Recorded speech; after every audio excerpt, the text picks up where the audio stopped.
Points पे ही बात करेंगे, पूरे के पूरे फॉर्म पे बात नहीं करेंगे कि कहाँ कहाँ पे क्या सावधानियां रखनी होती है जिससे कि कोई गलती नहीं हो जाए।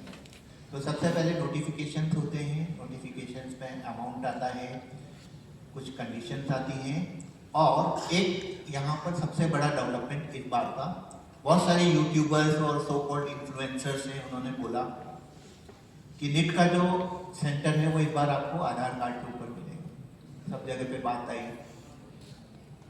मैंने भी एक वीडियो डाला था उस पर, उसमें मैंने एक चीज़ बोली थी, उस समय भी बोली थी और आज भी बोल रहा हूँ कि आधार कार्ड का सेंटर एलोकेशन से कोई लेना देना नहीं है। सेंटर एलोकेशन आपका सिर्फ उसी कंडीशन पे होता है जब आप उसमें लोकल एड्रेस और परमानेंट एड्रेस को डालते हैं। जहाँ का भी आपने लोकल एड्रेस राजस्थान का डाला है और परमानेंट एड्रेस आपने बिहार का डाला है, तो उस केस में क्या होता है कि आपको दोनों जगह के सेंटर्स दिखेंगे, लेकिन आपने दोनों की दोनों ही लोकल एड्रेस में भी बिहार का डाल दिया और परमानेंट एड्रेस में भी बिहार का डाल दिया, तो फिर सेंटर तो आपको बिहार के दिखेंगे। ठीक है, तो whenever you are opening your page number 1 अभी दिखाएंगे आपको, तो उसमें इस चीज का जरूर ध्यान रखिए कि आप कहाँ पर एग्जामिनेशन देना चाहते हैं, उसी की बेसिस पे वहां पर सेंटर्स एलोकेट किए जाए। तो एनटीए ने भी यही बात बोली कि आज जो भी सो कॉल्ड सोशल मीडिया या सोशल इन्फ्लुएंसर्स हैं वो बोल रहे हैं, वाकई में बोल रहे थे, और 4 दिन बाद ये जैसे नोटिस आया सब गायब भी हो गए। ठीक है, तो यूट्यूबर्स आते हैं, बोलते हैं, चले जाते हैं, कोई पकड़ नहीं सकता उनको, लेकिन हमको बोलना पड़ता है वो सोच करके। फॉर्म का ऐसा प्रोसेस है, इस तरह से आएगा, ऑलमोस्ट सेम ऐसा ही प्रोसेस मैंने जेई में भी देखा, सीयूटी में भी देखा, तो हम ये मान के चलें कि सेम यही प्रोसेस नीट में भी रिपीट होने वाला है। तो इसमें इंस्ट्रक्शन दिए होते हैं और तो कोई उसको पढ़ता नहीं, लेकिन मैं बोलता हूँ आपको कि आपको उसको पढ़ना चाहिए कि क्या उसमें इस बार का नया है। सबसे पहली चीज कि कैंडिडेट का नाम, father's name, mother's name, date of birth, ये सभी की सभी आपकी 10th मार्कशीट या पासिंग सर्टिफिकेट के अकॉर्डिंगली होनी चाहिए। और अगर आपके आधार कार्ड में कोई भी एम्बिग्विटी है या चेंज है तो उसको जल्दी से जल्दी सुधरवाइए। फिर ईमेल आईडी, मोबाइल नंबर ये आपको डालना है, ये यूनिक होना चाहिए, और एटलीस्ट अगले साल के मतलब 2026 की जो हम बात करते हैं उसके नवंबर दिसंबर तक आपकी एक्टिव होना चाहिए, फ़ोन नंबर भी और मोबाइल नंबर आपका ईमेल आईडी भी, क्योंकि उसी पे आपके सारे ओटीपी और इंफॉर्मेशन आते हैं। फिर पासवर्ड हम बनाते हैं 2 या 3 कैपिटल लेटर, 2 या 3 small letter, special character, unique character इसके साथ में बनाते हैं, और उसके बाद में हम उसको देखते हैं पूरी तरह से। जब हम सेटिस्फाई हो जाएं तब हम उसको सबमिट करते हैं, और सबमिट जब हम करते हैं तो हमारे पास एक यूनिक नंबर आ गया। अब यूनिक नंबर जब हमारे पास आ गया है तो हम अब इसको 2 दिन बाद भी कर सकते हैं, 4 दिन बाद भी कर सकते हैं, 10 दिन बाद भी कर सकते हैं, और आप चाहो तो उसी समय भी कर सकते हो। लेकिन मैं खुद बोलता हूँ कि आपको इसको स्टेप्स में करने चाहिए ताकि आपसे गलती होने की संभावना न रहे। इस तरह का ये रेड कलर से जो दिख रहे हैं ये सारे इनकम्प्लीट है। सेम ऐसा ही सीयूटी में भी आया था, सेम ऐसा ही जेई में भी आया था, तो हम ये मान के चल रहे हैं कि एज इट इज रिपीट होगा नीट में भी। यहाँ आता है सबसे पहले एक और इम्पॉर्टेंट पॉइंट, उम्मीदवार के अनुसार पात्रता की स्थिति, state of eligibility as per candidate. अब यहाँ पर पूछा जा रहा है कि आपका 85% का स्टेट एलिजिबिलिटी कहाँ का है, लेकिन फिर मैं बता दूँ यहाँ पर आपके पास 2 स्टेट की एलिजिबिलिटी है। फॉर एग्जाम्पल कोई बच्चा ऐसा है जिसके पास बिहार की स्टेट एलिजिबिलिटी है डोमिसाइल की बेसिस पे, और उसने 11th और 12th किया है दिल्ली से, तो उसके पास दोनों स्टेट की एलिजिबिलिटी आती है 85%। तो यहाँ क्या बनेगा वो, तो फिर मैं बताता हूँ यहाँ पर आप दोनों में से कोई भी बन सकते हैं, आप दोनों स्टेट के लिए एलिजिबल हैं, क्योंकि दिल्ली की काउंसलिंग जो है वो एमसीसी कराती है और बिहार की 85% की काउंसलिंग आपकी बीसीसी कराती है। ऐसे ही स्टेट की जो 85% की काउंसलिंग है वो सभी जगह पे आपकी स्टेट गवर्नमेंट कराती है, और यहाँ पर उसका कोई लेना देना नहीं है। कैटेगरी के सर्टिफिकेट की बात बहुत पहले से आपको नोटिस बोर्ड पे भी डिस्प्ले कर दिया था कि अपडेटेड फॉर्मेट में वो होना चाहिए। 2025 का कोई भी अपडेटेड फॉर्म का आपका ओबीसी और ईडब्ल्यूएस का सर्टिफिकेट है उसको आपको लगाना है। एसटी और एसटी में इसकी कोई मियाद नहीं होती है। और काउंसलिंग के बाद आपको, काउंसलिंग के समय आपको 1 अप्रैल 2026 के बाद का सर्टिफिकेट चाहिए ईडब्ल्यूएस और ओबीसी में, और दोनों की दोनों ही आपके सेंट्रल फॉर्मेट में होने चाहिए।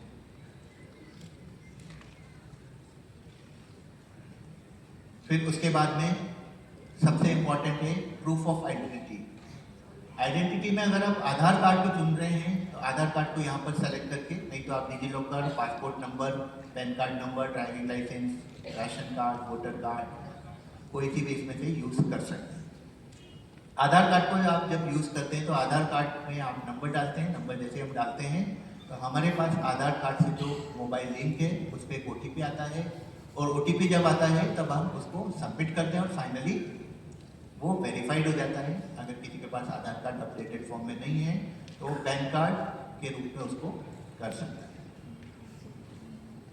अपार आईडी पिछले साल भी ऑप्शनल थी, इस साल भी दोनों जेई में भी और आपका CUT में दोनों में ऑप्शनल किया है, तो संभवतः मेडिकल में भी वो ऑप्शनल ही आएगी।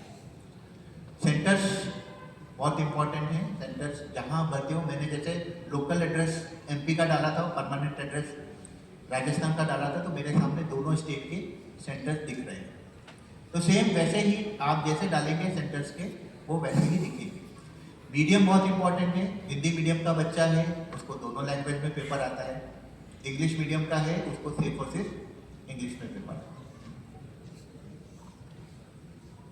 फिर 10th और 12th की डिटेल है, वो आपकी मार्कशीट आप देख करके अच्छे से चेक करके और उसको सबमिट करिएगा। इस तरह से हो जाएगा वो।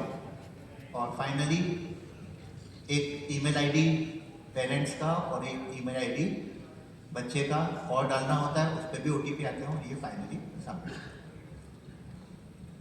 अब आता है लास्ट इंपॉर्टेंट, डॉक्यूमेंटेशन अपलोड का। तो पिछले साल जैसा था, छोटा फोटो, बड़ा फोटो, जिसको पोस्ट कार्ड साइज और पासपोर्ट साइज बोलते हैं, फिगर एंड थंब इम्प्रेशंस की इमेज थी, सिग्नेचर की इमेज थी, 10th क्लास की मार्कशीट और पासिंग सर्टिफिकेट की इमेज थी, एड्रेस प्रूफ की इमेज थी, और किसी ने आधार कार्ड के अलावा अगर कोई ID यूज़ की है तो उसकी भी इमेज थी। इस तरह से सबमिट करनी होती है। जब आप सबमिट करते हैं तो यहाँ पर थोड़ा सा ध्यान रखने की वापस आवश्यकता होती है। क्या होता है कि साइबर कैफे पे उस समय पे बहुत ज़्यादा बच्चे अपने फॉर्म्स को भरवा रहे थे, और उस समय क्या होता है कि राम का फोटो श्याम में अपलोड हो गया और श्याम का फोटो राम में, या उसके डॉक्यूमेंट्स या उसके साइन या उसके फिगर इम्प्रेशन।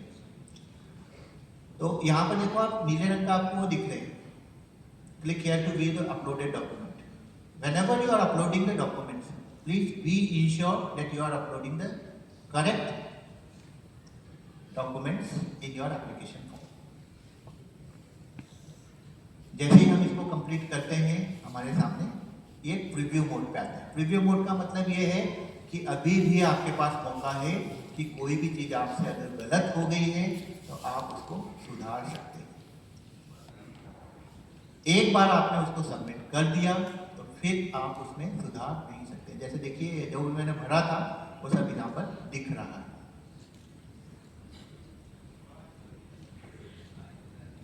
हमको कहीं भी लग रहा है कि हाँ अभी भी कुछ गलत हो गया है, आप उसको सुधार सकते हैं। इस तरह से फोटो दिखेगा, साइन दिखेंगे, फिगर इम्प्रेशन दिखेंगे, मार्कशीट, और ये सब पिछले साल के आधार पर हो सकता है इस बार इसको सरपास भी कर दिया जाए। तो फॉर्म जब आएगा तभी पता पड़ेगा, लेकिन अमूमन सभी जगह पे ऐसा आ रहा है, तो हम ये मान के चल रहे हैं कि नीट में भी ऐसा आएगा। नीट में एक बार और बहुत इंपॉर्टेंट चीज़ है कि इस बार आपका लाइव फोटो भी अपलोड हो। लाइव फोटो का मतलब समझते हो बच्चों? लाइव फोटो का मतलब ये है कि आप एक फोटो जो आपका पासपोर्ट साइज और पोस्ट कार्ड साइज है उसको अपलोड करोगे, और उसके बाद में वेबकैम के सामने आप खुद बैठोगे और उस समय पे जो आपकी शक्ल आ रही है उसका फोटो को खींच के अपलोड करेगा। तो CUT में भी मैंने देखा और JEE में भी मैंने देखा कि दोनों जगह पे कुछ ऐसे बच्चे थे जिनके फेस में डिफरेंस आ रहा था, क्योंकि उनका आधार कार्ड किसी का 10वीं क्लास का था, किसी का 9वीं क्लास का था, फोटो अपलोड नहीं थे, और फोटो अपडेटेड नहीं थे तो वो आगे नहीं बढ़े।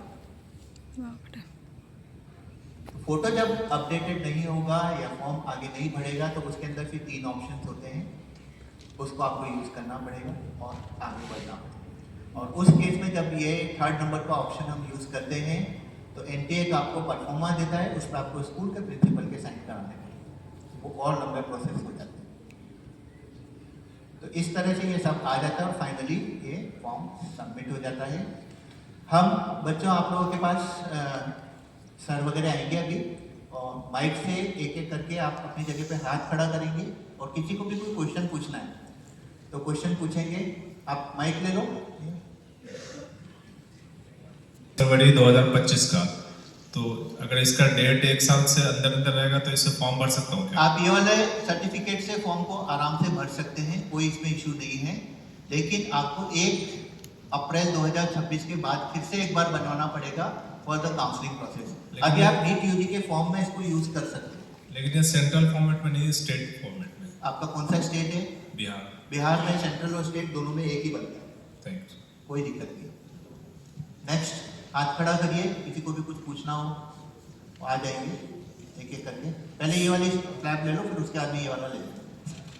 सर अभी तक मैंने EWS के लिए अप्लाई नहीं किया है, तो अगर मैं नो डालता हूँ तो ये पूछता है category certificate application. For the certificate a unique acknowledgement number आपको मिलता है।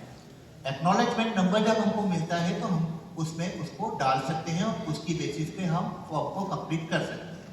ठीक है, बट अभी कुछ डॉक्यूमेंट्स अवेलेबल नहीं है तो मैं अप्लाई नहीं कर पाऊँगा। नहीं तो आप फिर थोड़ा सा रुको बेटा, क्योंकि फॉर्म तो एटलीस्ट 1 महीने तक चलेगा। लेकिन अगर आपने एक बार इसमें कैटेगरी को नहीं डाला, ठीक है, तो फिर आप उसमें उस समय पे चेंज भी नहीं कर पाओगे। आप अपर कैटेगरी से लोअर कैटेगरी में नहीं जा सकते, लोअर कैटेगरी से अपर कैटेगरी में जा सकते हैं। फॉर एग्जाम्पल, कोई बच्चा जिसने भरा है EWS, अब उसके पास EWS नहीं है तो ही can change the category from EWS to general, but vice versa नहीं होगा। जनरल से आप EWS में चेंज अपनी कैटेगरी को नहीं कर पाएंगे, ठीक है ना। तो कोशिश करिए जितनी जल्दी बन सकता है, एटलीस्ट आपके पास एक नंबर आ जाए तो आपके पास 3 से 4 महीने का टाइम हो जाएगा। 1 अप्रैल के बाद में आप वापस से उसको बनवा लेना, ठीक है। By chance I am not able to, तो क्या मैं कोई बात नहीं, आप उसको जनरल में कर सकते हो, काउंसलिंग के समय अपनी कैटेगरी को चेंज कर सकते हो। तो सर अभी no, I don't have the certificate, but number तो बेटा डालना पड़ेगा और उसकी एक्नॉलेजमेंट आपको अपलोड भी करनी पड़ेगी। नेक्स्ट सर, वो मेरा ये है कि वो ESIC है ना, उसका मैंने पिछली साल ये 24 फरवरी मतलब 2025 में बनाया, तो वहाँ वो अप्लाई नहीं हो पाया क्योंकि उन्होंने कहा कि सितंबर से पहले, तो इस साल वो चल जाएगा। बिल्कुल सही बोला है उन्होंने। अगर इस समय पे 1 सितंबर या उससे पहले से आपके फादर की या मदर की ESI का जो अंशदान है वो कट रहा है तो इस साल आप उसको अप्लाई कर सकते हैं। और ESI का एक सबसे बड़ा फायदा होता है कि जहाँ 15% कोटा या आपका जो स्टेट कोटा है वो 30,000 के अंदर अंदर खत्म हो जाता है, वो 45,000 रैंक पर भी इन कॉलेजेस में एडमिशन हो जाते हैं। तो ESI का एक बहुत बड़ा ये बेनिफिट है।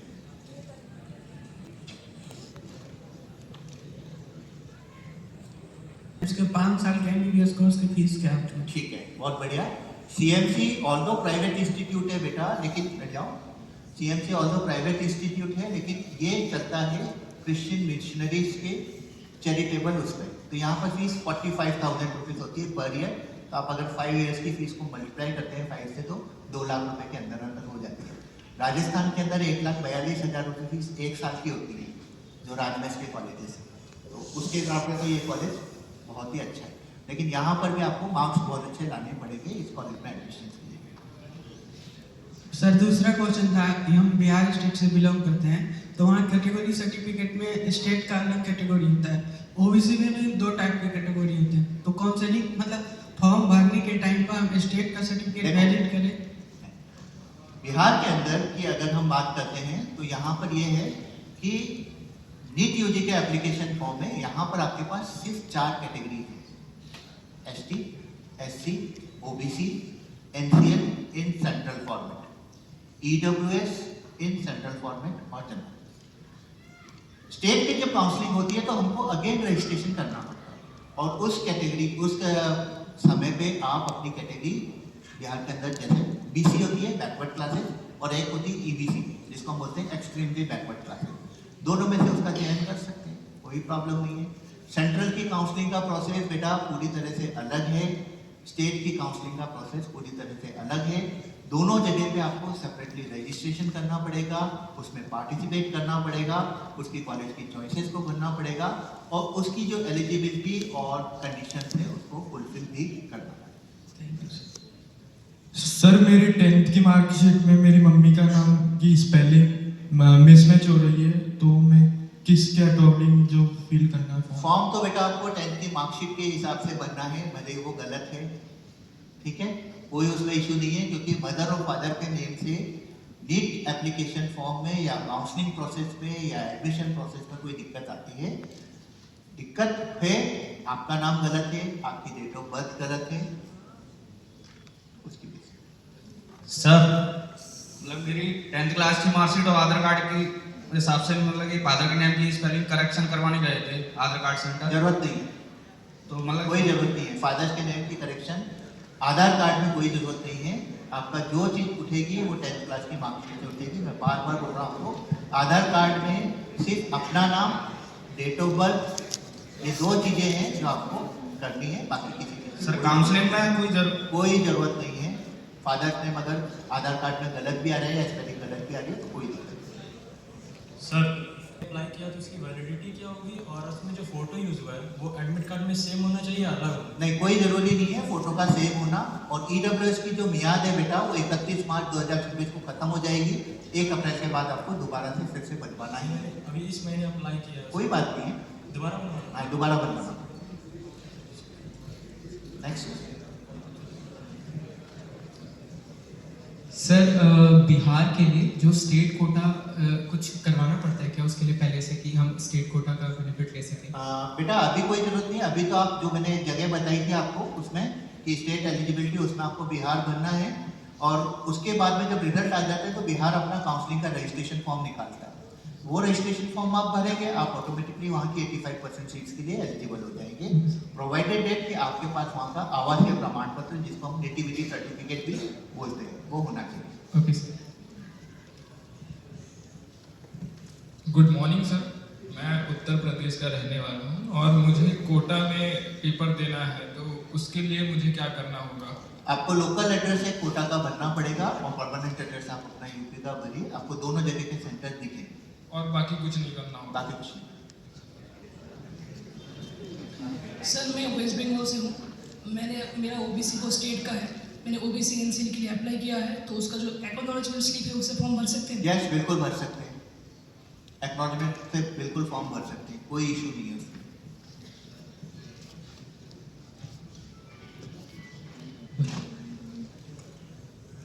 सर ये पूछना था, जैसे कि उन्होंने पूछा कि कोटा सेंटर मिलता है कि नहीं मिलता है, ऐसा बोलते हैं लड़कों को कोटा सेंटर नहीं मिलता है। नहीं, यहाँ पर मैं आपको बता दूं कि पिछले साल भी तकरीबन बच्चों में ऐसा था कि ऑलमोस्ट 90% गर्ल्स को और 30 to 40% बॉयज़ को भी सेंटर कोटा में मिला था। लेकिन कोटा की जो परिधि है, जिसको हम सर्कमफरेंस बोलते हैं, वो बूंदी तक जाती है, वो रावत भाटा तक जाती है, वो झालावाड़ तक जाती है ना। तो हो सकता है वो आपको 30 किलोमीटर 40 किलोमीटर दूर भी मिले, लेकिन कोटा में सेंटर पिछले साल मिला था, बॉयज़ को भी मिला था, गर्ल्स को भी मिला था, लेकिन कई को दूर भी जाना पड़ा था, लड़कियों को भी बूंदी तक जाना पड़ा था। होता है, मिलता है।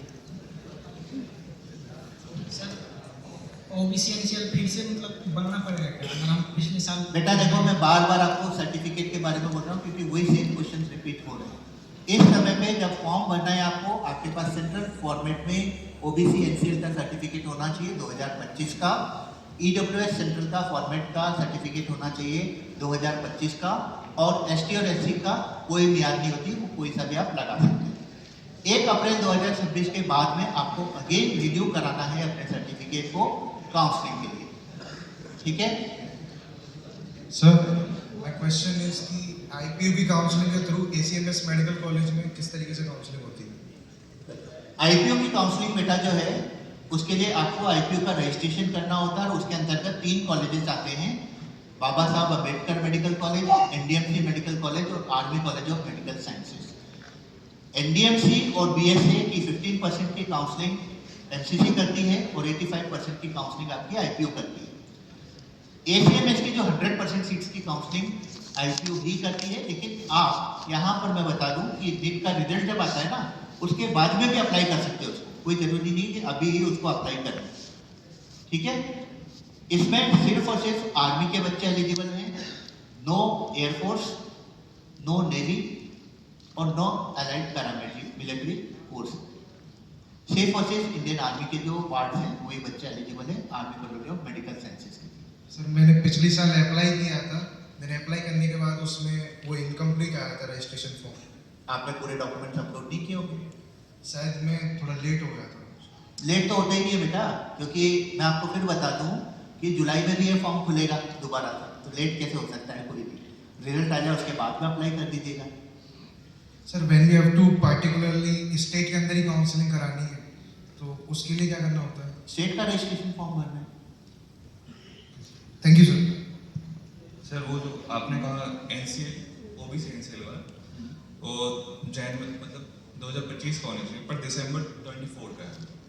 दिसंबर 24 का बेटा एक्सेप्टेबल तो कहीं भी नहीं है, क्योंकि उन्होंने आपको नवंबर में बोल दिया था और हमने आपके नोटिस बोर्ड पे भी डिस्प्ले कर दिया था कि आप अपने सर्टिफिकेट्स को अपडेट कराएंगे।